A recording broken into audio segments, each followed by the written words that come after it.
So let's talk about how to optimize your spine. First thing we always address in the clinic is core activation, but we also need to factor in glute strength, hip flexor mobility, back extensor strength, and so much more. But for today, let's start with the very basic principles of how to activate your core and stabilize your spine. So we always tend to focus on higher level functional core movements, but before we get there, we have to address the very simple foundational core activation exercises. So before we get moving, the first thing we need to address is how to establish neutral pelvis and neutral spine. We use those terms interchangeably. To get a neutral position of your back, you're going to perform a posterior pelvic tilt, pushing your spine into the floor, and then an anterior pelvic tilt, pulling your spine away from the floor.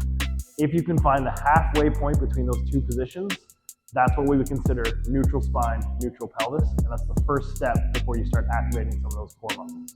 From there, we're going to move into 3 simple exercises to start to stabilize the low back and create some of the foundational stability that we need to move into more advanced functional movements. Okay, so once you've established that neutral spine, we're going to perform the dead bug, a very classic core exercise.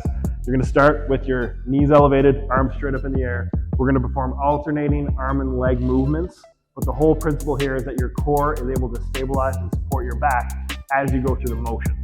You want to think about pull your belly button towards your spine. You want to think about activating and elevating your pelvic floor and contracting and bracing your diaphragm. This creates stability around the whole low back to give you the ability to keep everything stable and secure. So you're going to perform opposite arm and leg, straight out, second or two hold at the bottom, and then reverse.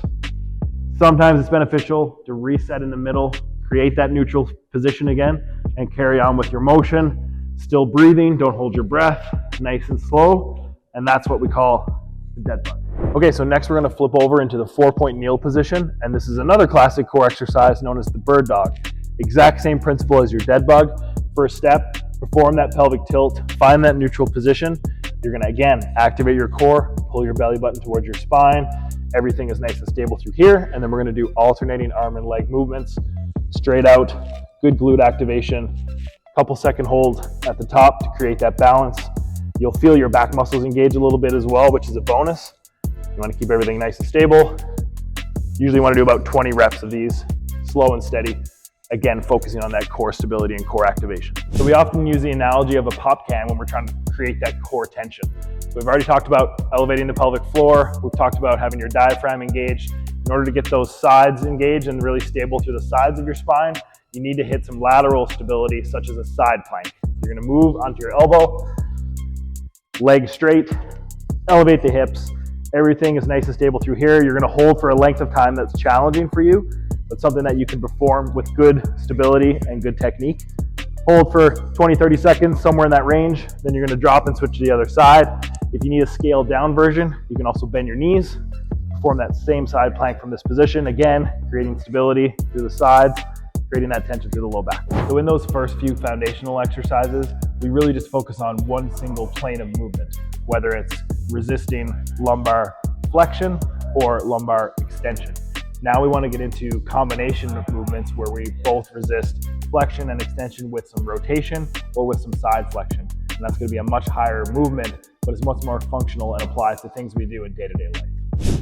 So one of the more simple anti-rotation exercises is something we call the Palloff press. You get any sort of resistance band, pulling from the side. You start with your hands mid-chest at your sternum. You're going to press the band straight out in front of you. As soon as you get away from your body, you're going to feel the tension on that band pulling you into rotation. So you're trying to resist that rotation by activating your core and keeping the back in a good stable position. Remember that we always want to focus on that pelvic tilt. Make sure we establish neutral spine to start with. Don't hold your breath, but keep your core engaged. Press straight out. Hold there for a second or two. Slowly back in. You're going to want to perform 10 to 12 reps in this direction. Then we're going to flip around and do the same thing on the other side. In order to address side flexion, or in this case, anti-side flexion, we're going to hold a single weight in one hand. That weight's going to want to pull you this way. So your core and other muscles through your side and your back are working to create that midline stability. So there's a variety of movements we can perform with this. The first one being a farmer carry, where you just hold the kettlebell in this position, keep that neutral midline stability, and walk with the kettlebell held in that position. Some advances on that one is we can hold and perform some marches. So again, nice and stable through the core. One leg up, brace, down.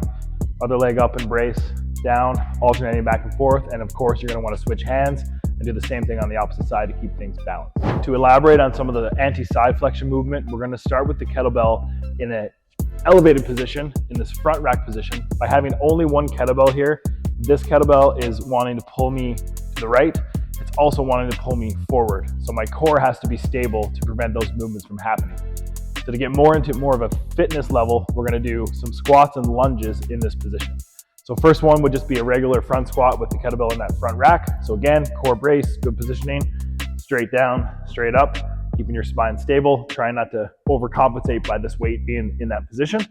Once you've mastered the squat, and that feels pretty stable, you can then move into a reverse lunge.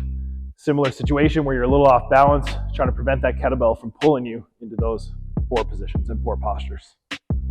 So in order to keep consistent with these core movements, we're going to want to throw in some variety to keep things interesting and continue to challenge your body in different ways.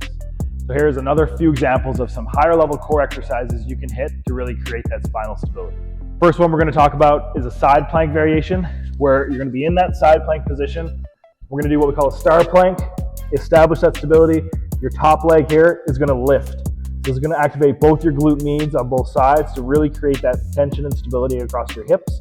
Perform this on both sides to create that balance. Moving from there, we're gonna grab a ball.